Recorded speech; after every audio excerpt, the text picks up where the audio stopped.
opening bell of the NFL Stock Exchange podcast. I am Trevor Sikkema. That is Connor Rogers on a beautiful Monday morning, which means it is a mock draft Monday episode of the podcast. Super excited that you guys are here with us because it is post free agency. Well, free agency is not entirely over, Connor, but at least we have a lot of the big splashes, which have changed a ton of team needs. And this mock draft right here is probably going to be the mock draft that we see the most shaking up with team priorities that we're going to see for the rest of the draft process, I think. Yeah, I think so. I think free agency kind of paints a better picture for you, what you're looking at with teams going into the draft. And I think that, this is fun. We've let a whole week of free agency go by. We've had that whirlwind, and now we have the full reaction here. And you and I, when we were done making this, it took us a while. We looked at it, we're like, okay, it's like longer than the show when we make the drafts. It's more of unfortunately correct, but yes.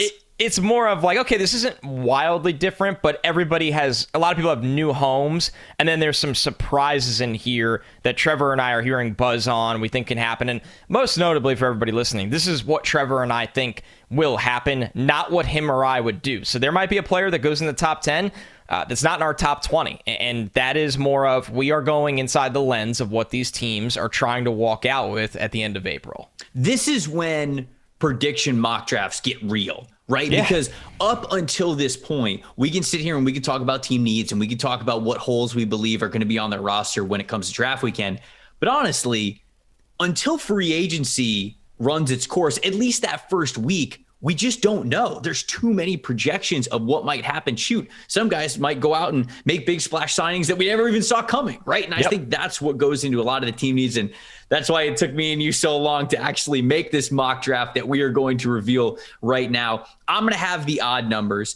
Connor is going to have the evens, as we have done a lot throughout this process. And it's just going to be a little back and forth. We're going to go down through every team, picking in the first round, give you a brand new post-free agency mock draft. Before I get to it, though, you guys are going to hear us reference a lot of things that PFF has exclusively over at PFF.com. Some premium stats, some snap alignments, some grades, the draft guide. And if you want access to all that, now is a great time to get it. Go over to PFF.com, get a subscription, and get 25% off using the promo code NFLSE. That's 25% off any type of subscription.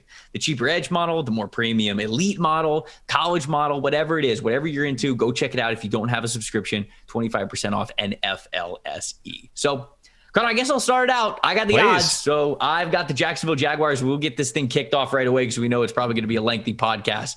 Mock drafts always are.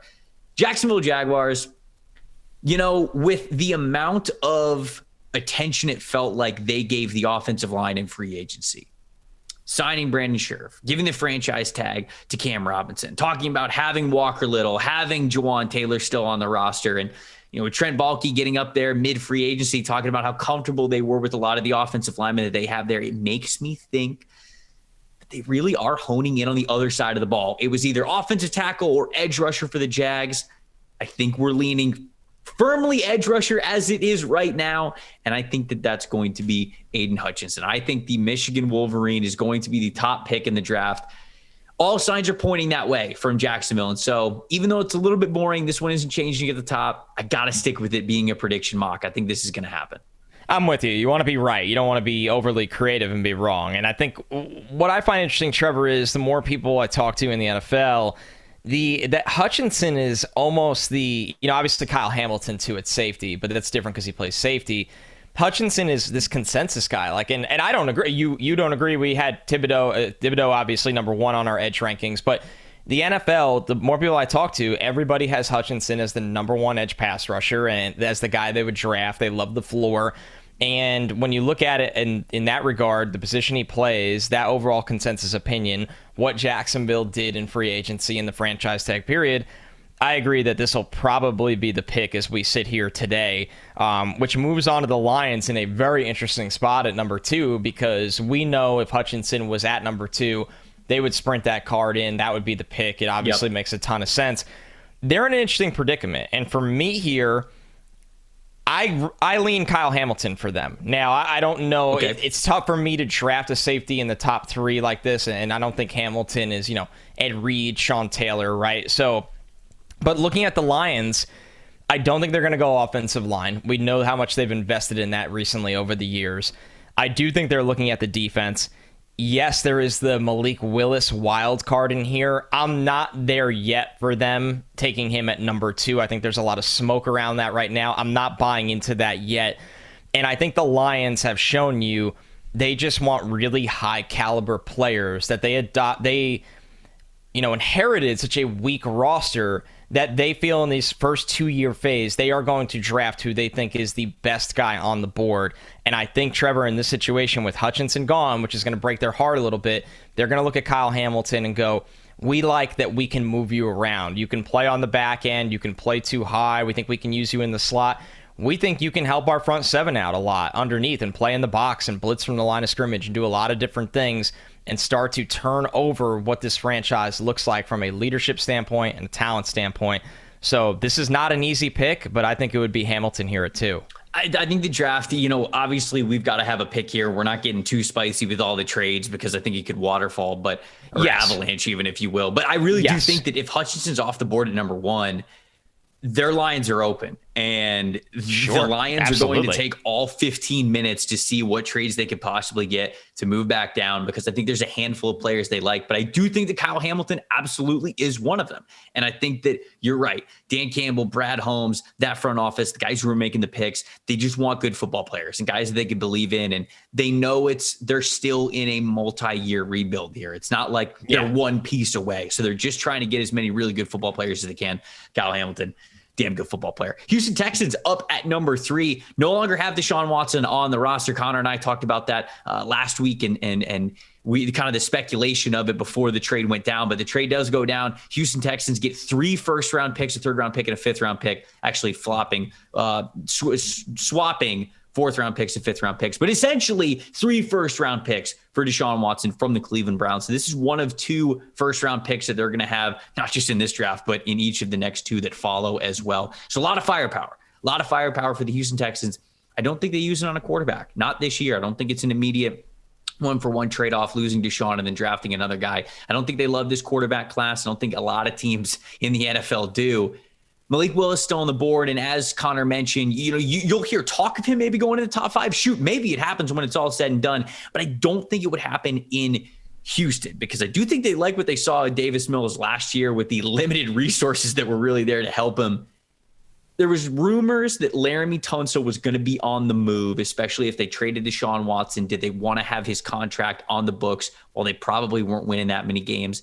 Instead of trading him, they restructure him, and so it makes it a little more feasible for him to just be around in the long term. So I don't think they're moving on from him, which means I don't think they're going to think it's got to be offensive tackle here at number 3. I think they give themselves a lot of flexibility, especially with 2 first-round picks, to take best player available, as, again, a team that is rebuilding and in a multi-year rebuild now without a franchise quarterback entrenched on the roster. So I'm going to go with Trayvon Walker, the defensive lineman. I'll call him a defensive lineman. He could be an interior guy. He could be an edge guy, probably mostly an edge guy, but somebody who I just think the Texans brass is going to love. Insanely talented player. Now, as Connor and I have mentioned many times before, the pass rush profile isn't there for him yet, but that doesn't mean that it can't be. And shoot, man, you just watch. I don't know if you happen to catch this on the pro day circuit with Georgia's pro day, and everybody was marveling at Jordan Davis. And there was a drill where Jordan Davis was kind of going inside and out with some of the bags that were there. And he was just kind of showing off how smooth he was for a massive man, 6'6", 340 pounds. And at the end of the video, there's just like a little snippet, and Trayvon Walker is after him. Trayvon Walker gets down in his stance, and he just blows out of his stance into top speed. And it's like, that wasn't even the point of the video, but I remember watching that video and thinking, holy shit, like that, the fact that that guy could explode that fast, it just tells you how athletic Trayvon Walker is. And for a team like the Texans, they've got the time to develop this dude into hopefully what they believe one of the best defensive linemen in the NFL. And so super high ceiling with Trayvon Walker. It's not there yet, but the Texans got time. So I'm going with him at number 3. I don't think it's crazy at all. I've told you this before. I don't know if I've said it on the show. I look at what the Texans are trying to do, which is hard to figure out, right? Because we haven't seen a lot of action from them to actually build a competitive football team yet. Mm-hmm. And now with the Watson package of picks that they have, you're going to see Caserio start to mold what he wants his team to look like. knowing how long he was in New England, which I believe started in 2001, in a lot of different roles, assistant coaching roles, personnel roles, director roles, obviously all the way up to essentially being their GM. I look at the Trayvon Walker pick at 3 and think back to Richard Seymour with New England for a long time, a gigantic, strong, athletic dude that can handle different roles on your defensive line, that is going to shut down the run and set an attitude up front, and maybe you tap into him being a high-end pass rusher down the road. And obviously Seymour was never this double-digit sack guy, but he was somebody that absolutely can push the pocket and impact the quarterback as well. So when I see that pick at 3 for the Texans and people think it's insane, I try to go inside the mind of what Caserio's been around, and that's the comparable that comes to my mind. So I don't think that's nuts at all. And it leaves the Jets, the New York Jets, at number 4 in such a fascinating spot, because now who I believe would be their top offensive player in this draft. Obviously Hutchinson's not making it to them in this scenario. Hamilton and Walker are gone, although I don't think they would take either of those guys. That would be interesting. Ike Ekwonu, I believe, is their top offensive player. He's on the board, and a lot of Jets fans do not react well when you make this pick. But once again, this is what we think will happen. This is not necessarily what we would do, although I would also make this pick. Let me make that clear. I'm going Ike Ekwonu at 4 for the New York Jets. And Trevor, you said it perfectly when we do it's almost like we should record when you and I make the mock draft. The conversations that Trevor and I have, some of it not meant for the public. We've got to get better at not doing the pod before the pod on mock draft episodes. But it is really helpful. We walk through and talk through scenarios for every roster, every team. It's very helpful to me. And I look at this, and you ask the perfect question. You go, okay, cool, you got Ike Ekwonu, right? A top player in this draft for the Jets. That's all well and great. What are you doing there? And in which I replied to Trevor, the return would have to be right, or else I think they would drag it out. But I think the guy they would look to move is Mekhi Becton. I do. And this isn't me reporting anything. This isn't sourced info. This is just putting all the puzzle pieces together, knowing how much they love George Fant and have publicly committed to George Fant as their left tackle. I look at that and go, obviously Becton was hurt last year. That's not his fault. But some of the questions that the staff at public, these are things that are public. They're impressors. This isn't inside info. It's all right there for you. The lack of confidence that they have showed him at times has to make him the questionable guy to continue on as the reliable presence. And I think that being Joe Douglas's first round pick, a top 15 guy, I think he would have to save face and get something substantial back for him in the top 50 or some kind of conditional pick. But I'm of the belief that the Jets would not pass on Ike Ekwonu at number 4 overall. I just put Mekhi Becton in center. It's easy. Could you imagine a center that big? Or they just always run jumbo. They're always a 6-man line. Yes. They're always a 6-man line. That would be unbelievable. Bringing the unbelievable. Dude, look, I've talked with Jets fans before. Some of you guys want a more powerful running back to complement Michael Carter. Mekhi Becton's right there. Just hand him the ball. He did score a touchdown in college. This is right there for you. People talk about Deebo Samuel, wide receiver, running back hybrid being the next evolution of the game of football. I would like to think that offensive tackle / running back is the next evolution that we're talking about in the NFL. No, I think that obviously kind of what you're talking about is I have not heard just from you that the Jets really like Ike Ekwonu. And what's not to like? What's not to love? They know their roster. Like the people who are talking about this, they get it. They see what's on paper. And so I don't really know what happens after this. Shoot, like you said, like if they, and maybe even if they would entertain a trade from Mekhi Becton, maybe they don't get the right offer and they just kind of figure it out. They figure out who needs to go where and they see what happens in that. But there's no doubt about it. I've heard a lot that the Jets simply love Ike Ekwonu. And I think that that's a fact at this point. Yes, absolutely. And these things work themselves out. I think a lot of people, and I'll be fair here. I won't just, if it's not Ekwonu, I think they love Jermaine Johnson as well. They know they need pass rush help. I'm not going to get away from that. There's no doubt. I understand the fans that are like, why would you take a 6 lineman when you don't have a reliable edge across from Lawson? These are all things that are going to work themselves out. But as we sit here today, this is what I believe would happen in this scenario at number 4. New York Giants. That's the point of the show. Right. It is. We're trying to give you. Not gonna lie to you. Right. We us lie to the people. The sex addicts, we can never. So number 5, we got the New York Giants. We're staying in the trenches here. Evan Neal has been a player, the offensive tackle from Alabama, who has been mocked at number 1 overall multiple times. I think he's down a little bit just given certain circumstances. And I think he would be perfect for the New York Giants because the New York Giants, they have Andrew Thomas. He played a lot better last year, which is great to see. They made a couple additions in free agency to the interior offensive line. But that right side with Nate Solder, I think, is still something that they definitely need to figure out. And Evan Neal, for as much as people are going to watch his tape from the past year and see him at left tackle, he has played multiple spots along the offensive line. He has played right tackle before. He has played right guard before. So this is a very versatile offensive lineman who he's not this blow you away kind of perfect prospect, but he does have really good all-around game. And I think he would be a great tackle pairing with Andrew Thomas, who hopefully is only getting better and better. And then you got Evan Neal on the other side. I think that's a really great start for the New York Giants, doing what they need to do to figure out whether Daniel Jones is their guy or whoever else they get in quarterback behind that O-line either this year or next year. I think that's probably the way they need to go, especially given the fact that they're picking in 2 spots after this too. So I'm going to go Evan Neal here at number 5.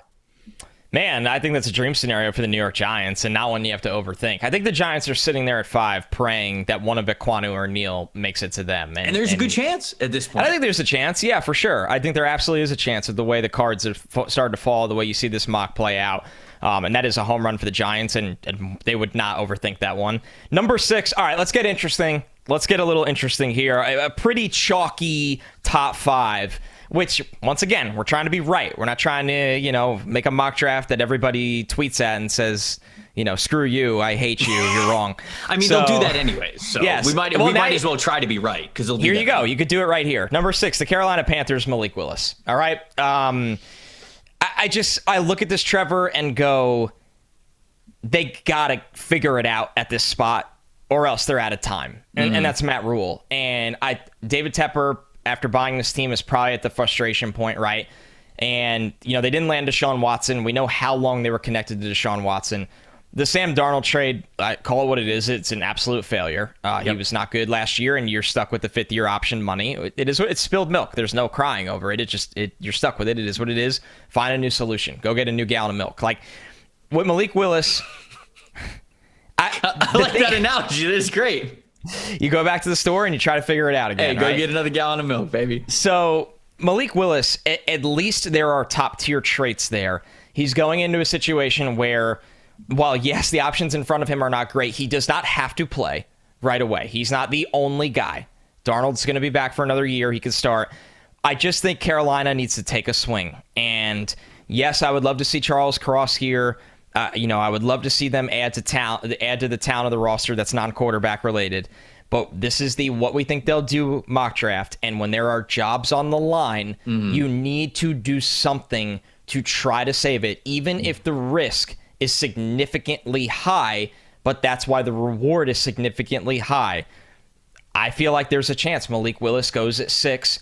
Trevor, it also gives them the whole, okay, you took him. He doesn't need to be your hero year 1 right away. We're not going to fire you just because he wasn't a savior right away. You're going to sell the 2-year plan of developing Malik Willis, and now we're back on track at the most important spot for our roster. Yeah, because, for as much as we all think that it's more likely than not that Matt Rule is probably not the coach in Carolina a year from now, it's not like Carolina wants that, right? Like they want him to work out. They would rather not fire him with that massive contract still. They would rather not have to change coaching staffs again. They want this to work out. And so I think that there is a reality in which this could happen. I'm sure that Rule is pushing for it big time because he needs a quarterback that he can hang his hat on, if you will. Him or Pickett, I'll make that clear. That wouldn't shock me either. I go with Malik because of the ceiling.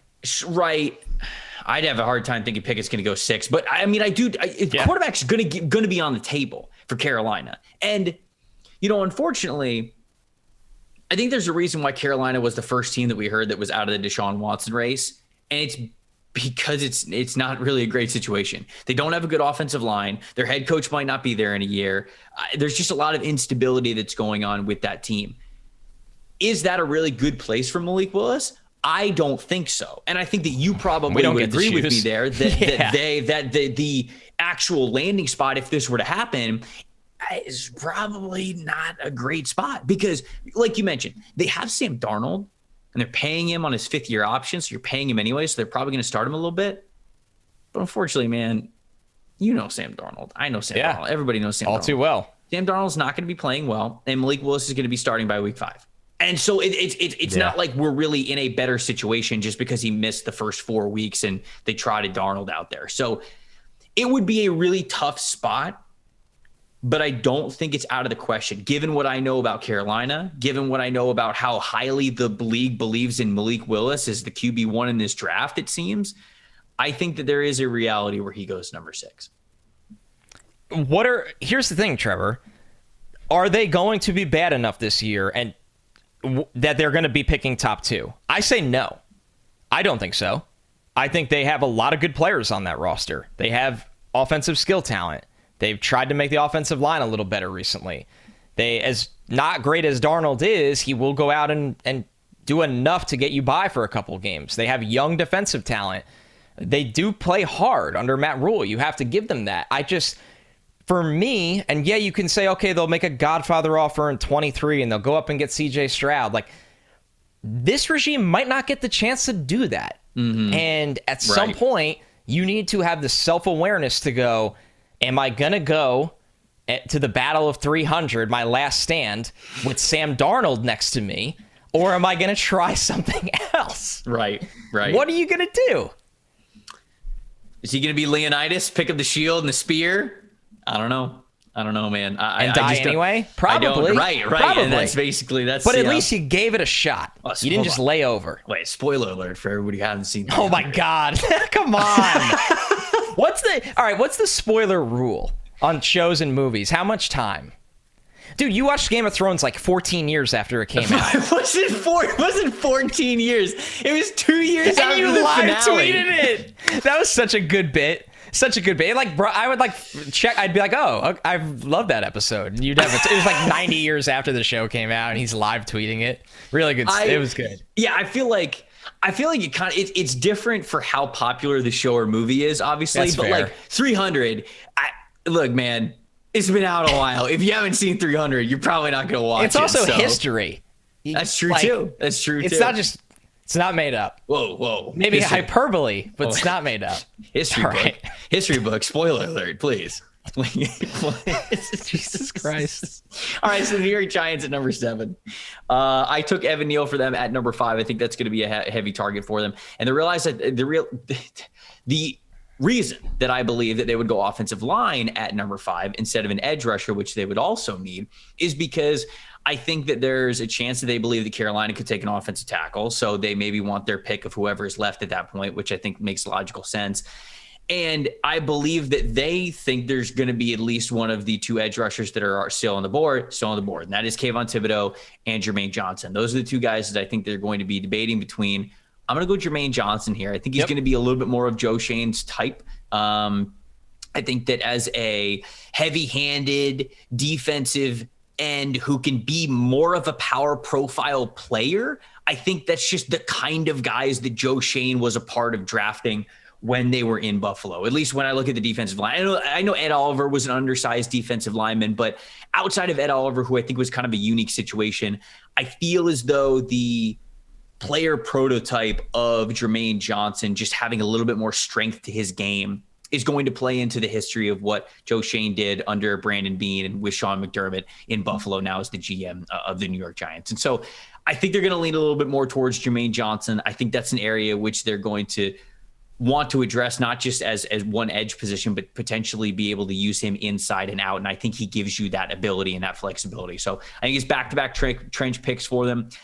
I'd have been tempted by Sauce Gardner, the corner, but they haven't released James Bradbury yet. We were told that they were going to release James Bradbury, and they still got James Bradbury. Maybe it's coming. Maybe we kind of amend some this compensation in the next couple of weeks. Maybe it's different, but as of right now, they still got James Bradbury, and I'd rather upgrade in both the trenches if I'm the New York Giants. So there we go. I'm going Jermaine Johnson instead.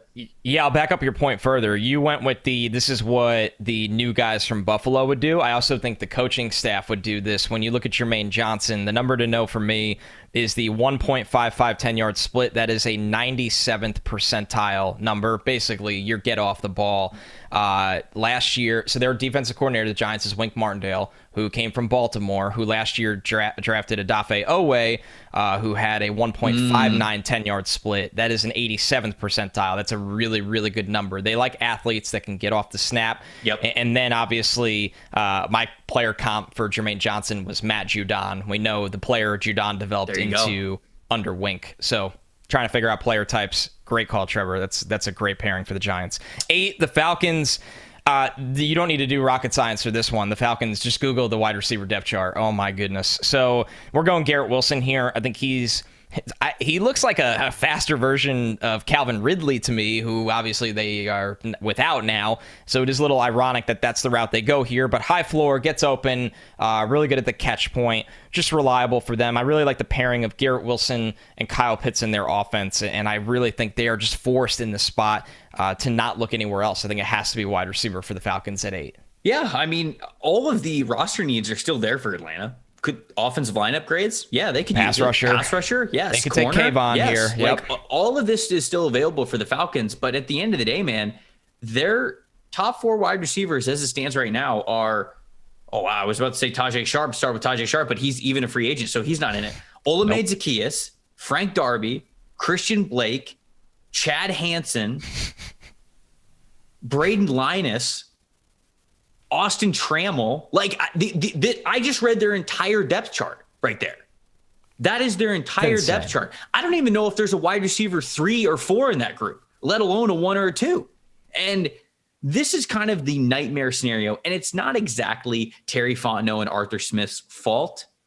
They didn't anticipate Calvin Ridley betting on games and getting suspended for an entire season. I think that if they were going to be without Calvin Ridley, they probably thought it was going to be a trade, right? Because he stepped away in the middle of the year. He was going through some mental health things, and he said he needed to step away, and they respected that. And it seemed like he wasn't going to be back in Atlanta. So I figured at least they were going to get a trade for him, maybe a different wide receiver or another high draft pick to be able to replace him.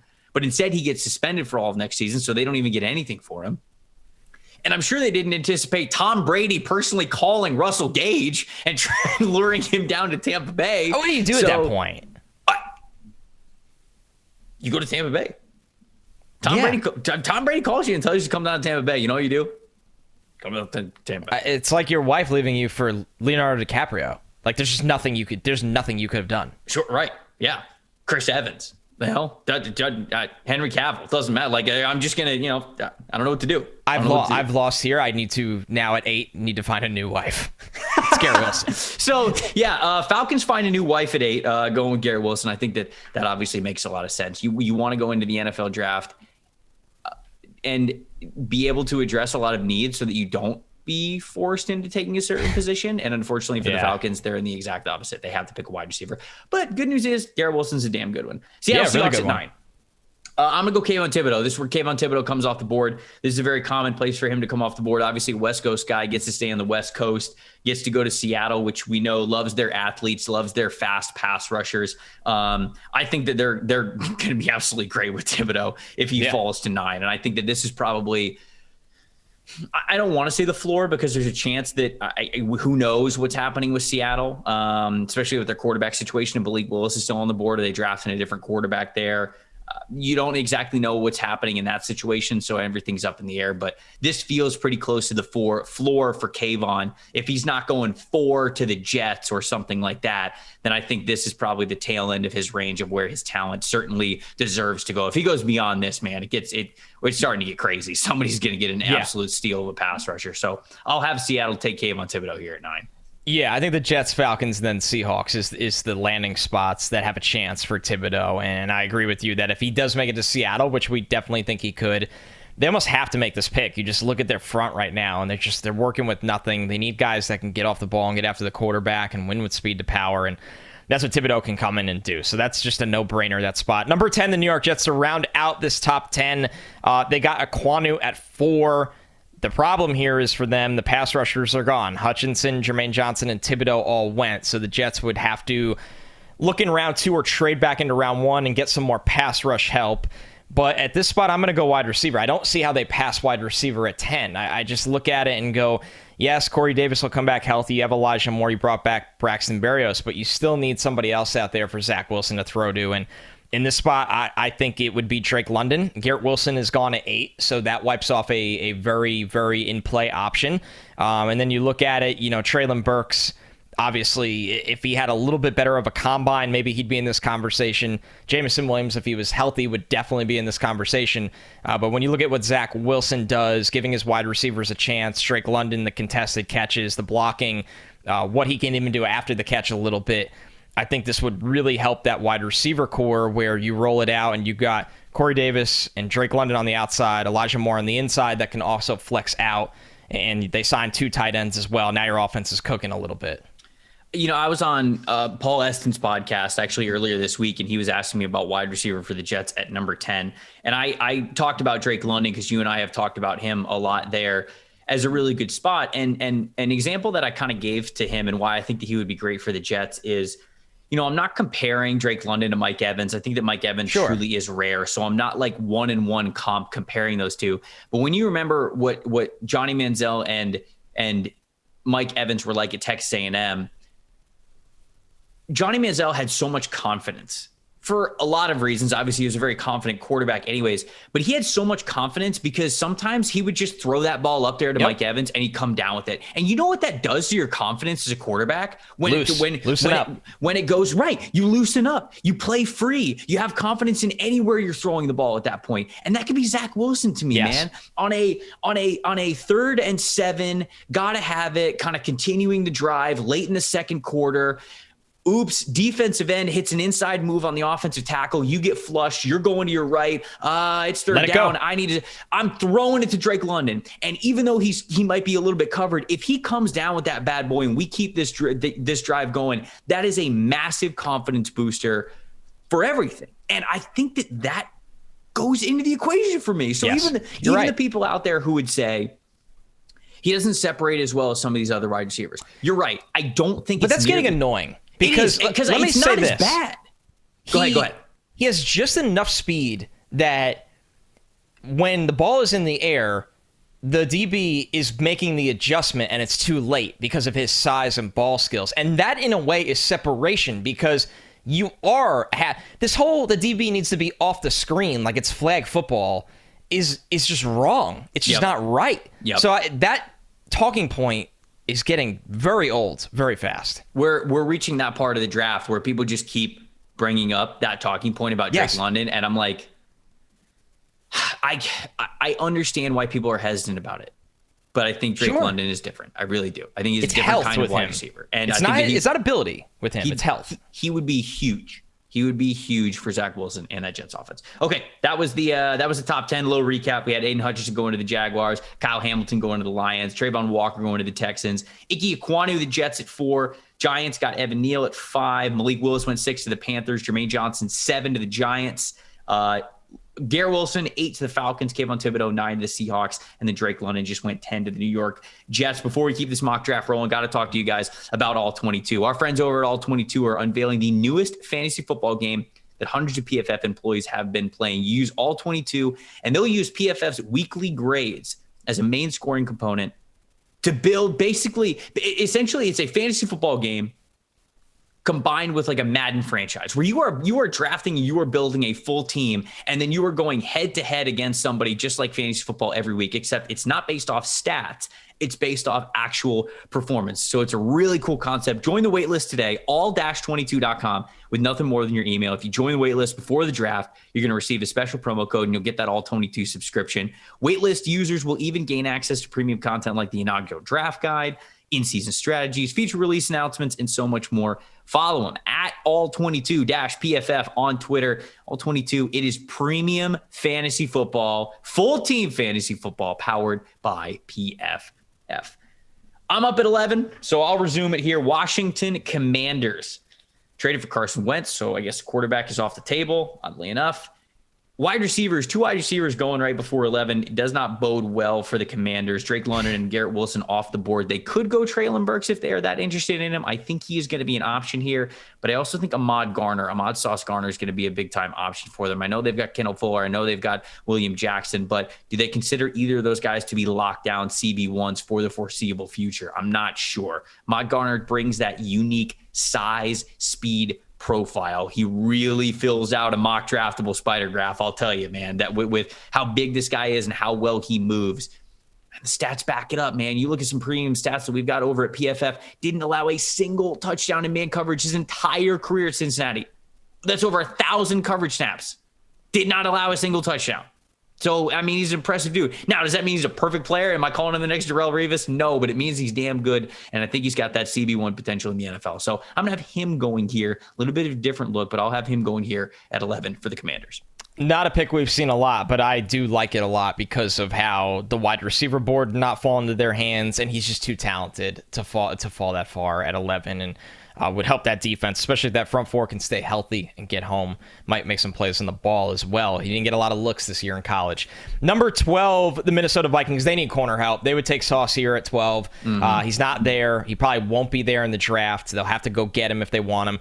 So they'll swing for the fences here and take Derek Stingley. And with Stingley, it's all going to be about where the medicals are at, if he can test, and how teams are confident in that. But for the Vikings, I do think they'll take a swing in this spot if they are okay with the medical information.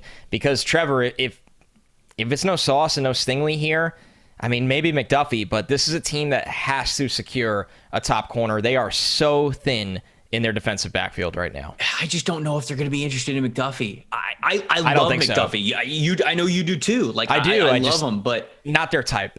I even with the new regime coming in, I don't know if we've said this so many times in this podcast. When I say analytically driven, I don't mean it to say that the front office doesn't think about like the real like football side of things, because they have thresholds. But is what it is. I think they're going to have thresholds, and I think most importantly, they're not going to draft a player that they already think has limitations.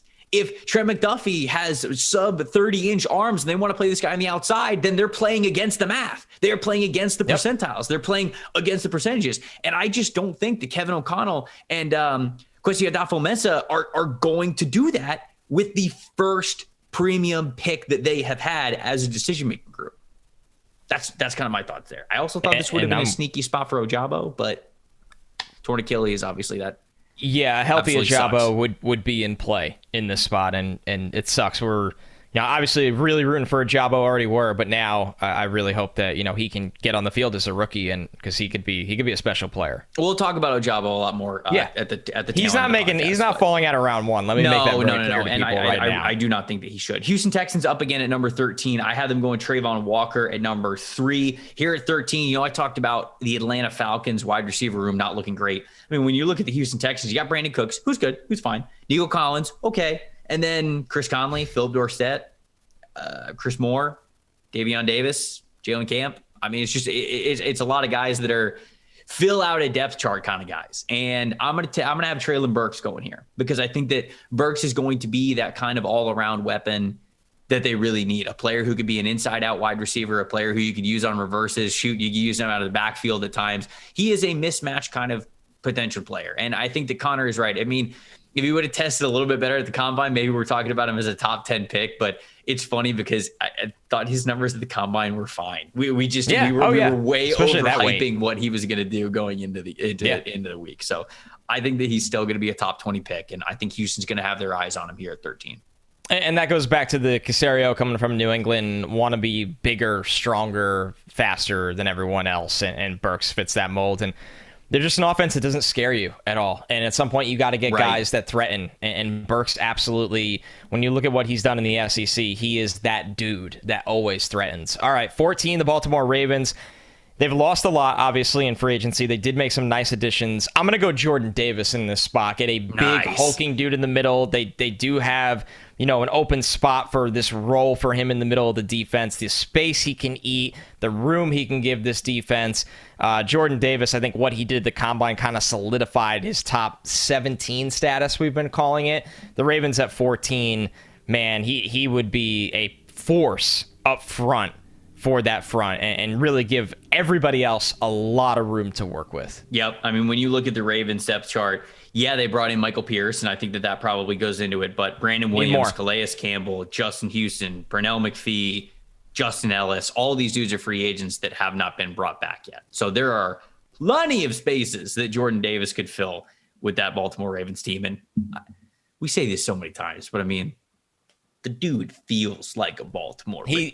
He really does. He really does. Davis 99 in a purple Raiders or Ravens jersey just feels right. It just feels right. It really looks right, feels right. I do think this is a direction they would look to. The top 2 corners are gone. We've talked about how sneaky wide receiver for them is here. 3 are already gone. They need defensive line help. You get, in my opinion, the top defensive lineman in this draft. Philadelphia Eagles now at number 15. It's their first of 3 picks that they have between 15 and 19.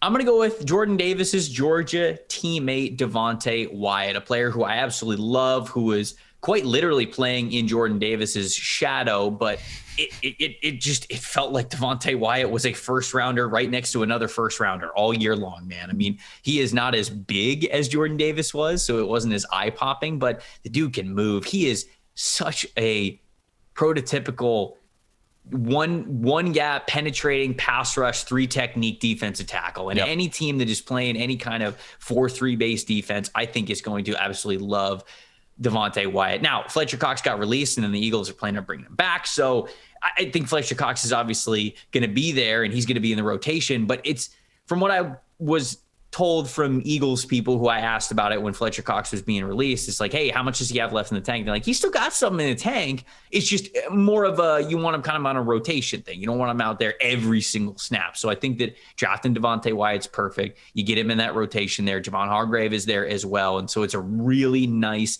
interior defensive line there for the Philadelphia Eagles. And as Cox kind of starts to play less and less snaps, Wyatt plays more. There you go. Perfect transition. Yeah, Fletcher Cox back on a 1-year deal, that can max out around 14 mil. So that means it's time to look for the next guy up after him. And Wyatt really fits that bill. I like what he could do as a pass rusher. That gives him a little bit more juice at times than his teammate in Jordan Davis. Eagles back on the clock again, picking back-to-back 15 and 16. I'm going Jamison Williams. I'm looking at, you look at the wide receiver depth chart, it's clear this is a need. I also think they need speed at wide receiver. I think they need somebody that can start clearing out some space, win down the field. We know, it would be really exciting to watch him with Devontae Smith. I think they complement each other very, very well. Obviously, Jamison, a 1-year breakout, but would have ran sub 4.3, will be healthy enough to impact their season this year. So for the Eagles now, they've had their misses at wide receiver over the years, but this is a chance to get it right and roll forward for a long time with the Jamison and Devontae Smith pairing. We got the Los Angeles Chargers now at number 17, and with Jordan Davis off the board, we've often had Jordan Davis go to them. Instead, we get to switch it up with a name that they don't often get to pick, but holy cow, it feels like it'd be an absolute home run for them. Charles Cross is still on the board. Offensive tackle Charles Cross, who we've often had going number 6 to Carolina. Carolina in this mock draft takes Malik Willis. Charles Cross sliding a bit down the draft. And if he makes it to the Chargers at 17, it'd be absolutely perfect for him. They moved on from Brian Bulaga. They thought that was going to be a fantastic signing for him as a right tackle. He just has not been healthy. Rashawn Slater's been a home run as a left tackle player for them last year in his rookie year. And though Charles Cross has not played right tackle before, you could try him out at right tackle. If he doesn't work, there's the possibility that you can move him to left tackle because Slater is so good and has played right tackle before. You might be able to get away with it. So I think there exists a combination somewhere in there of these two guys at left and right tackle where you have two really great young offensive tackles playing really, really well. And then the interior for the Chargers is a lot better thanks to last offseason's moves. And so when you pair that with what they've been able to do this year, going out and getting Khalil Mack, just getting JC Jackson, upgrading so much, all of a sudden, if they can handle their bookend tackles, Chargers are scary, man. Chargers are scary. They're not living in the Chiefs' shadow anymore. Of course, they've got to go out and prove it. I know.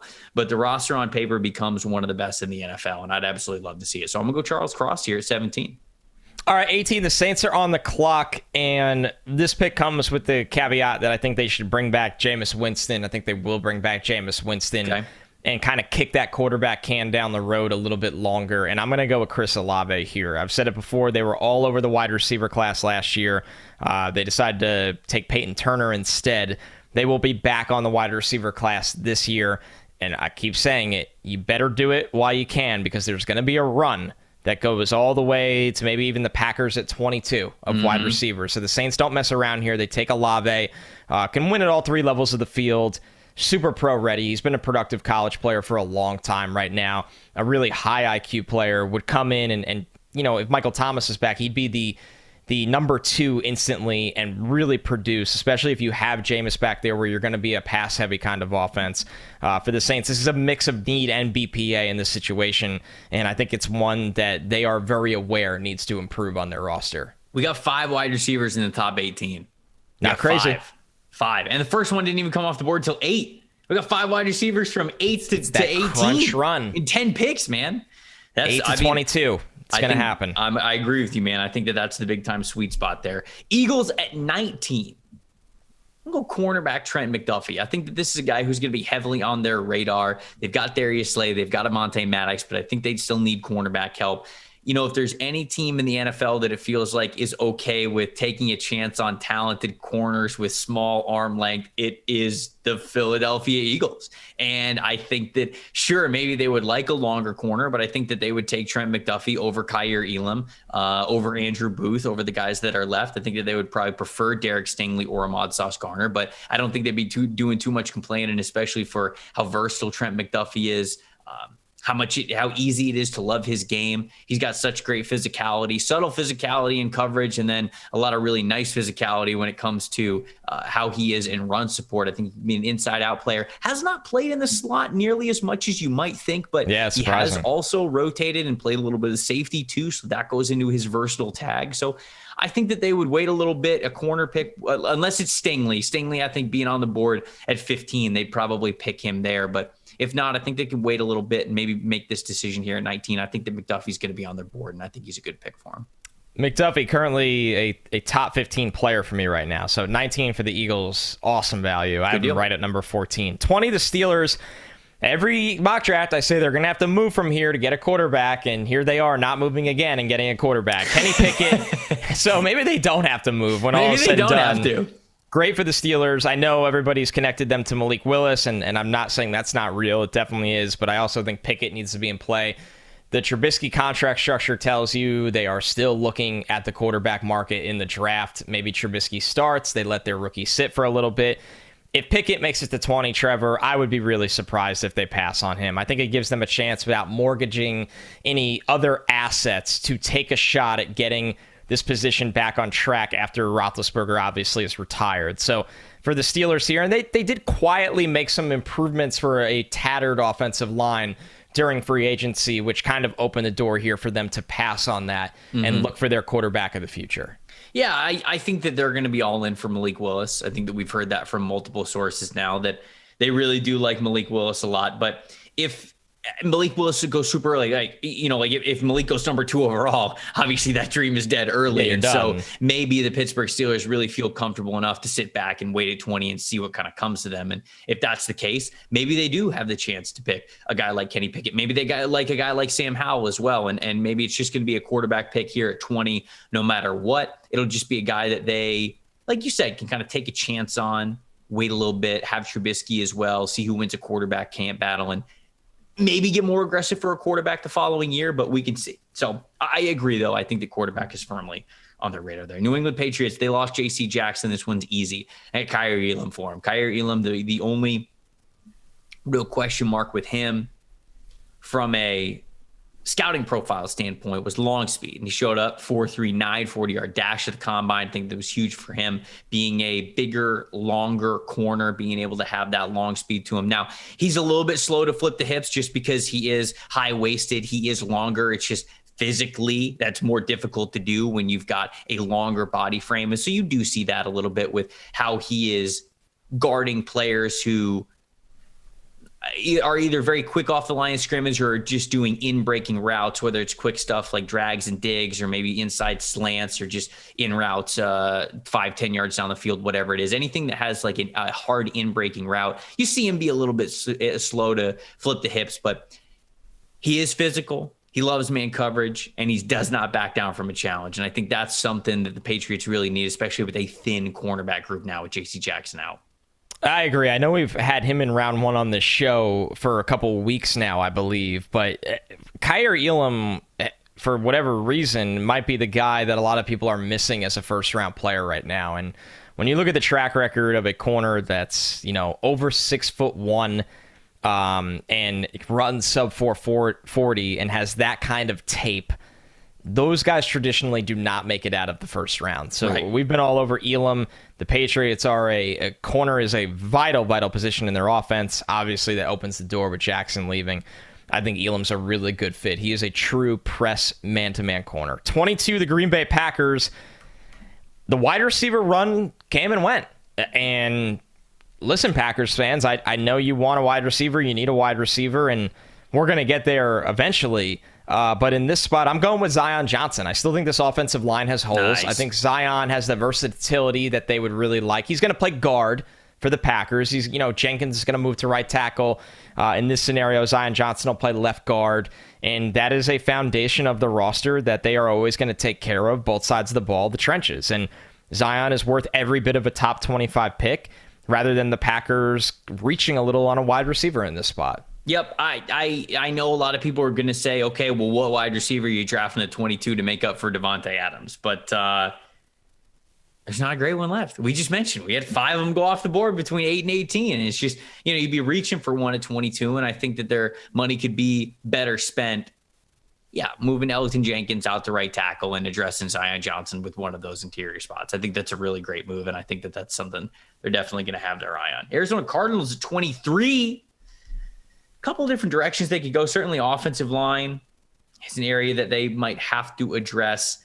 But with losing Chandler Jones, man, that defensive line is just it's not super impressive right now. Regression alert. We said it during the prep show, before the show. You are We can start right, a second podcast instead of the stock exchange, just the show before the show. Regression alert. Just release the early show on like a Patreon or something. Everybody just wants to hear our raw, unfiltered thoughts of just spitballing ideas. You look at their defensive line: Zach Allen, J.J. Watt, Devin Kennard, Marcus Golden. They've got Victor Dubakj as well, but it's not a lot of pop.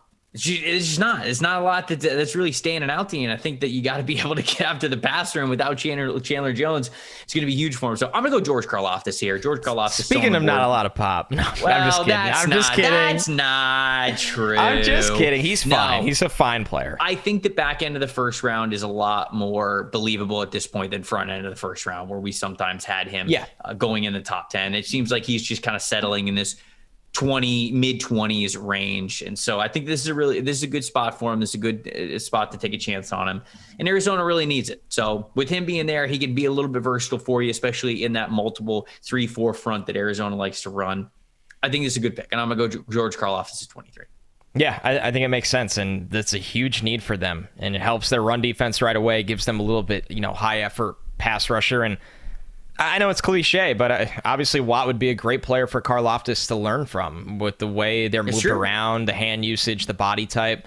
That would be a really good landing spot for him as well. 24, the Cowboys. Sorry, Cowboys fans, if we're putting you to sleep with this pick. I am responsible. I keep putting you to sleep with this pick, but Kenyon Green just makes the most sense to me. Obviously, it's a need for them as we sit here and do this show, and Lyle Collins goes to the Bengals. The Cowboys have had some holes open up on their offensive line. Kenyon Green has played left guard, right tackle, left tackle. Obviously, local-ish kind of guy they will be hyper aware of. And Kenyon Green is a damn good player, especially a guard. I don't love him at tackle, Trevor, but in this situation, he is going to a team to be a guard. And quite frankly, he's one of the best players on the board in this scenario. Other player I'm tempted to take here. I mean, Trevor Penning is still on the board, so I think that Dallas might be tempted by Trevor Penning. But Tyler Smith from Tulsa is somebody who I can get behind that. Actually gives you that decent guard to tackle flexibility that Kenyon Green also gives you. But do you think, like, I just wonder, do some teams think that Tyler Smith has a higher ceiling than Kenyon Green does? And if that's the case, I think the versatility is somewhat similar. And I would be just keep an eye on it. Just keep an eye on him maybe being a target for the Dallas Cowboys at the back end of the first round.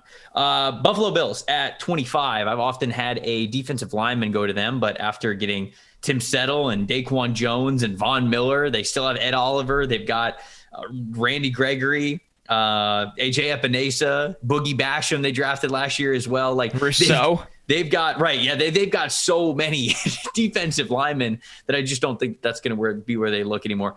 I'm going to go Andrew Booth, the cornerback from Clemson. I think he's a bigger, longer, athletic corner who he's a little bit undisciplined. He's a little bit unbalanced. It seems quite literally. Like sometimes he's just literally falling over. Sometimes his chest gets ahead of his feet a little bit. But when he kind of settles into his abilities and how good he can be, and he gets to year 2 and year 3 in the league, I think he's going to be really, really good. And you put him on one side, Tre'Davious White on the other, especially with Jordan Poyer and Micah Hyde behind him as one of the best safety duos in the league. Now we're talking, especially with the Buffalo Bills losing Levi Wallace. I think this is a pretty good cornerback bet here at the back end of the first round, unless the well has gone that dry, which it hasn't here. Andrew Booth's a good pick, so he's going to be the guy.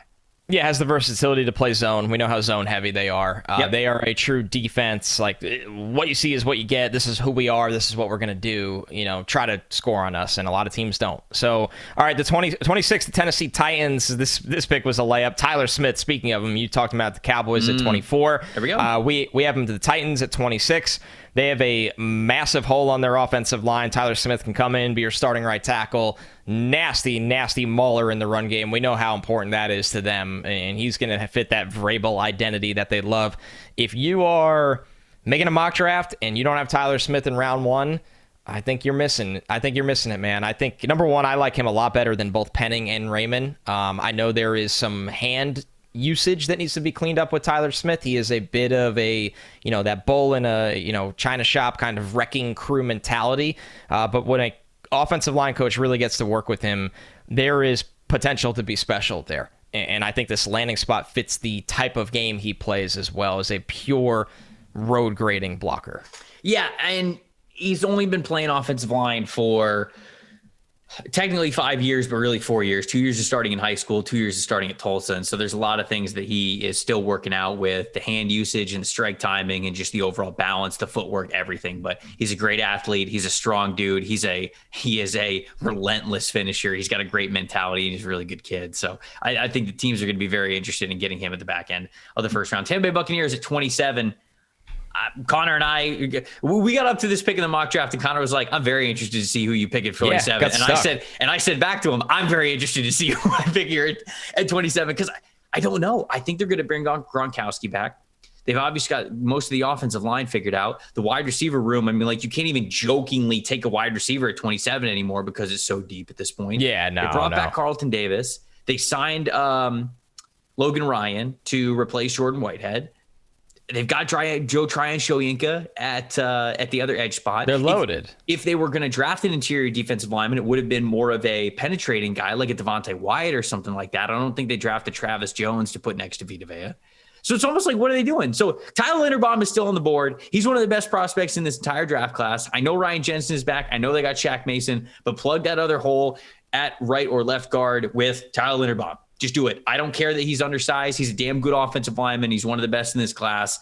This would, on paper, give Tampa one of the best offensive linemen. And it would be really hilarious because it would also mean that Tyler Linderbaum is probably playing right guard. And does Shaq play right guard? I can't remember. I believe so. No, that ruins it. That ruins it for me. Hold on. I'm looking up the depth chart to see where he is. I can't remember if he plays left or right. Shaq plays right. Shaq plays right. Okay, so Shaq's going to play next to Tristan Wirfs. I was going to say it'd be hilarious because Tyler Linderbaum and Tristan Wirfs, the two Iowa boys, would be playing next to each other. But who faced each other in the state finals in wrestling in high school? Yes, they did. Linderbaum won. And Linderbaum freaking won. So, anyways, really good offensive lineman, just taking the best player available. I'll got Linderbaum to the Bucs here. I've become a big, I'm usually not one of those people who gets attached to random background notes. I just find them cool and fun to tell the audience. State champion wrestlers, though, on the offensive line means something. Ike Ekwonu, by the way, if anyone didn't know that one, state champion wrestler. It really means something. And you can usually tell without looking it up when you watch them play. Creed That's Humphrey, the funniest thing. One of the best offensive rookies last season, wrestling background. Yeah, it's something that I know Sean McDermott, who I believe never lost a wrestling match when he was in high school. Yeah, crazy, right? That's and he nuts. doesn't like talking about it, so you have to like really like look deep to find it. But he was McDermott was like a elite wrestler. It's something that he has. Amazing. I'm pretty sure he has the Buffalo Scouts like mark that and like it's a big highlight point. Dude, the core strength, the balance, the everything, man. It's so if you have that background, it's huge, because when you think about it, when you lock up with a defensive lineman, you essentially become in a wrestling match. You are trying to pin them. You are trying to finish them. You are trying to not let them by you. Like, it becomes a mini wrestling match in the trenches, no doubt. Yeah. So national prep champion Sean McDermott. So that's it's interesting note with scouting. Big obviously. Okay, so you have Linderbaum going to the Bucks. Yep. I would love to sell you on Lewis Cine in that pick, but I'm not going to argue ever against Tyler Linderbaum, who's in my top 8 players. I just don't know. I mean, I think it would be You're like cool. in the where does he play? Right. Winfield Jr. is not coming off the field. They like Mike Edwards. He's a ball hawk, man. He had so many turnovers they do for like him Mike last Edwards. year. They let Whitehead walk. And they just signed Logan Ryan, who... I know. That's where it changed. Yeah, right. If they didn't have Logan Ryan, I think Lewis Cine could have been a target. Must be nice, Trevor. You have everything. What do we buy? The rich man goes to the store and goes, I don't need any of this. I have everything, but I have the money, so I need to make a selection. All right, 28, Green Bay Packers. Here's your wide receiver, Packers fans, Christian Watson. I will use this opportunity, since everybody's talking so much about how great Watson is. If a guy is so, and I think I love him. I've liked this player for a long time. I'm glad he's in that first round conversation right now. He's an elite athlete at that size. Love the way he practiced at the Senior Bowl. I think he needs to play stronger. I want to explain that's why he's not a top 20 pick. Instead, he's a fringe first rounder. I think the play strength at 6'4" can improve playing at the catch point, playing through contact in your routes. So I like to tell the audience, okay, like all we do is talk about how this guy is basically built like in tests like Randy Moss. Here's why he's not a lock to go in the top 20. So Watson of the Packers, you can work through those things with the way the offense is constructed, gives them more vertical speed. You're not replacing Devontae Adams because there is no replacing Devontae Adams. But now you have a rounded offense and a player that can come in and give you some juice down the field, and honestly looked really good in his intermediate routes at the Senior Bowl. Yeah, I think that route running is still a work in progress for Christian Watson. They just didn't, I mean, he just wasn't used super heavily as a wide receiver, like in a traditional sense that he was with that offense. It was very run heavy, kind of like what you were mentioning, kind of just the background they came from. So I think the best is yet to come for him, but I also think that that's why I agree with you. He's more of a fringe first rounder than a guaranteed lock, for as much as people really love him. And that's not to say like he won't be an incredible pro. I just feel like that's where the NFL is valuing him as more of a fringe guy, but yeah. Obviously, huge upside there for him. Miami Dolphins at 29. There have been a lot of mock drafts where we get down to 29. Miami Dolphins need a offensive lineman so bad, and there's just none that are available. Trevor Penning is still on the board here for the Miami Dolphins. I like this a lot better than I do some of the mocks that I have seen, and even mocks that I have done with Trevor Penning in the top 12, top 10, just from what I am hearing. I think this is a lot more realistic towards what the prospect's profile is of him going 29, being able to play at offensive tackle, maybe kicking Liam Eichenberg inside. So I think Dolphins get their wish in this mock draft scenario with a couple of offensive tackles on the board. Bernard Raymond is still on the board as well. So they got options at 29. They're going Trevor Penning. I think that would be the pick for them if he's still there. Yeah, as we sit here, they need to make an offensive line pick. I think they should pay Teron Armstead, and I know you agree. But yes. They've not done that, so it's got to get better on the offensive line. I was watching them recently by accident. I was watching Jacob Martin after the Jets signed him, and all of his great watching Miami by accident. Is that what you said? All his great rushes were against Liam Eichenberg, and I was like, man, I knew this was a bad unit, but it's a really bad unit. So yeah, pay Teron Armstead. All right, 30, the Chiefs here. David Ojabo, right? This is a chance for the Chiefs to take a guy that needs to rehab, who is going to play his rookie season, but most importantly, Trevor, if the Chiefs don't do this, somebody's going to come back in round 1 to get that 5th-year option on Ajabo. You don't take a hurt developmental guy without the 5-year security of having him. I think Ajabo on the Chiefs actually would have a really nice rookie role once he gets healthy, where you're 3rd and longs, you go that NASCAR package, or you get him on the field and you're saying rush from the outside, we can kick some people inside. So for Ajabo, this is a nice little luxury pick here for the Chiefs. And the board just didn't break where there's a glaring play. Like Christian Watson's not available here. That would have been a nice pick for the Chiefs. There's no glaring player at, people have asked me like, oh, what if you take a tight end to pair with Kelsey? It's not a round 1 tight end. So they get the luxury of a little draft and stash with the Ajabo here. Yeah, and I think that this is a really great landing spot for him, all things considered. Obviously, you would have loved for him to go higher because his talent warrants that, and the injury absolutely sucks. Look, some people have also been like, oh, David Ojabo tore his Achilles. Well, look at how quickly Cam Akers came back. That's not a good comparison. That's kind of crazy. I'm sure they are shooting for that. I'm sure they would absolutely love that, but don't sit here and think that every case is going to be like that. I know medical advances and rehab has been really great, and it's getting guys back on track faster, which is great to hear. But this is still a tough injury to get back from, and certainly we wish Ojabo the absolute best. He's one of the most talented dudes in this class, and we'd love to watch him play. But honestly, it's going to be a great place for Cincinnati, for the Kansas City Chiefs. They've got to get better, and they got to get more juice on the edge. And this would be perfect for them. And like you said, that 5th-year option is right there. Cincinnati Bengals, 31. They signed Alex Kappa. They signed Ted Karras to play on the interior offensive line, those 2 guys. And now, most recently, right before we recorded this podcast, they signed La'el Collins as well to play offensive tackle. Job well done there. Very much taking the blueprint that the Kansas City Chiefs had and that the Los Angeles Chargers had the previous year of how to overhaul an offensive line in one offseason. Bengals have done a great job of that.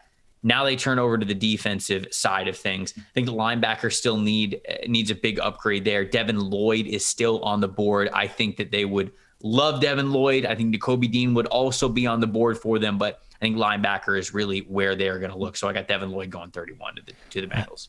Him and Logan Wilson, that's a nice linebacker duo in the middle of their field for a long time. And you brought up Nakobe Dean. He's not going to make it out of the first round. I have him going 32 to the Detroit Lions in this spot. How crazy, though, Trevor, would it be if Hutchinson did make it to 2 and then the Lions take Ajabo at 32?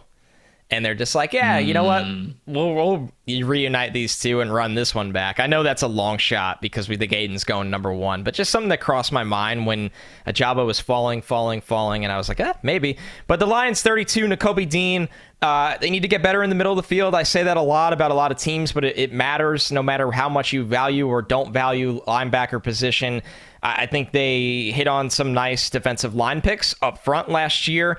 And in this draft, they got Kyle Hamilton for the back end. You have Tracy Walker. In this scenario, I don't really love a corner for them.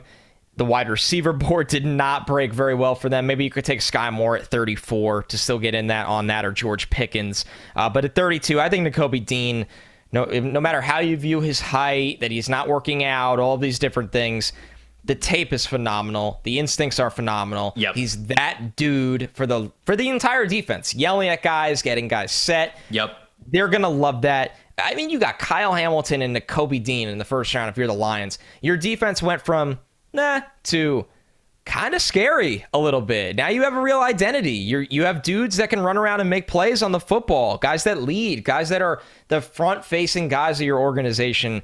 I actually really like this Lions draft. Yeah, no, that's really great. And I don't know where Nakobe Dean goes. I really don't, because the tape's phenomenal, but he wouldn't test. And I think there's a reason why he wouldn't test, or else he'd be out there doing it. And I don't think it's an injury from the season. I think that he's probably on the hand timer. I think he's slower than people believe he is when he's on film. I think his explosiveness scores might not be as good as they want him to be for whatever reason. So look, I mean, there's a reason the guy's not testing, but still, it's just a damn good player, and he should be a first round guy, top 50 for sure. Beginning of the second round, no doubt about it. And he's just one of the best football players. He might be this year's Owusu Koromoa, and I know Owusu Koromoa did have a health flag come up. That's why he fell a little bit, but was phenomenal for the Browns last year. And Nakobe Dean might be that guy we're sitting there after the top 40 and we're going, how the hell is this guy still on the board? Someone takes him and he's one of the best defensive rookies in the NFL. I think there's a good chance that at the end of all this, you're right, we end up looking at Nakobe Dean as an extra name to add to a draft list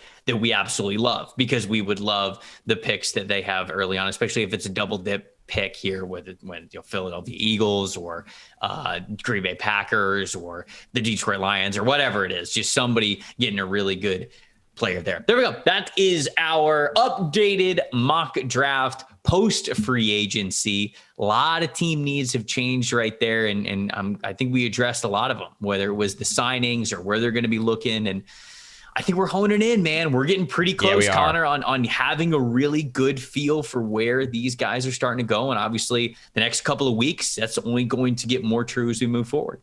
Yeah, it is. We haven't switched odds and evens yet, which I've kind of liked because I think it's made us a lot better at the picks we've been consistently responsible for. We've seen those draft slots evolve, whether it was a signing or trade, a player stock up or down, a team need that you missed. There's just so much that we've been able to watch evolve there. So maybe down the road we'll flip them. But other than that, we're hoping to get like a beast in at some point, maybe a 3-rounder. We'll see. I know we got a lot of special things planned. So this was a much needed mock draft coming off a wild week of NFL free agency and all of the trades that have happened and continue to happen. Yeah, we've been doing a little bit of homework for the odds and the evens, figuring out exactly what these teams really need. And honestly, starting with tomorrow's episode, we're going to have an even better idea of what these teams might be honing in on. If you are an old listener of Locked On NFL Draft, you know this series that we are about to kick off. It is the guest mock draft series. I'm taking it from that podcast and I'm bringing it to this one because I love doing it. I know you guys out there loved it so much. Essentially, what the structure is, Connor and I are going to have 3 different guests on every single episode to pick for 3 different teams as we go down a full first round mock draft. But it's not done by us.